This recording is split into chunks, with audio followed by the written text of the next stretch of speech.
El següent punt de l'ordre del dia, dins de l'àrea d'espais públics, fa referència a l'aprovació de l'ordenança reguladora de l'ocupació de terrenys mitjançant terrasses, tendals i altres elements mobiliaris similars al servei d'establiments de restauració.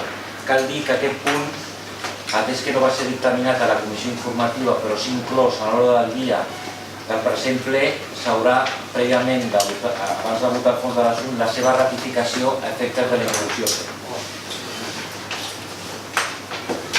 En qualsevol cas, només recordar que es va enviar ja a tots els grups fa unes setmanes i que per un error d'ubicació en el quadre de classificació d'informatiu de l'Ajuntament, en la convocatòria de l'informativa es va enviar una versió que no era l'actualitzada, que era la primera que es va enviar i que es va tornar a enviar després de la informativa, incorporant dues esmenes que havien tingut a proposta de regidors i que modificaven dos articles en una incorporació que està assenyalada en el document últim que s'usa per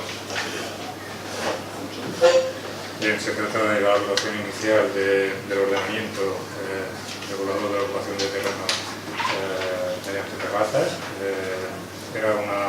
Es una ordenanza que realmente nos hace falta y carecemos de ella. Se ha consensuado en varias ocasiones, las distintas versiones, con todos los afectados, en una especie de proceso participativo, pero solamente cerrado a la gente que estaba afectada por el uso de terrazas, y que se pasó también por la informativa, a la cual se hicieron dos modificaciones, se mejoró el texto en dos puntos. Uno era por el tema de las plazas, que no quedaba claro en un primer momento hasta dónde se podía autorizar el uso de terrazas cuando eran plazas de uso público, de dominio público, y el otro era una cuestión estética, una aportación, derivada de una aportación que hicieron de la Acción Ciudadana por el tema de unos cañizos y tal. Bueno, en principio el cañizo estaba por razones de seguridad excluido y creemos que debe seguir excluido.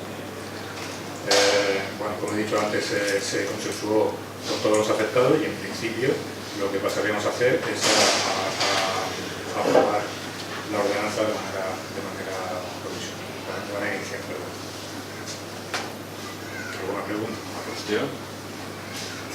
Per part del nostre grup votarem favorablement i celebrem que hagi estat un procés parlat de base amb els establiments, etc.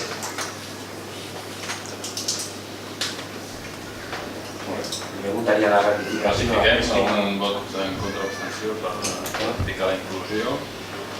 Sobre el fons. I sobre el fons, algun vot en contra o abstenció. Ens l'aprovaríem per unanimitat.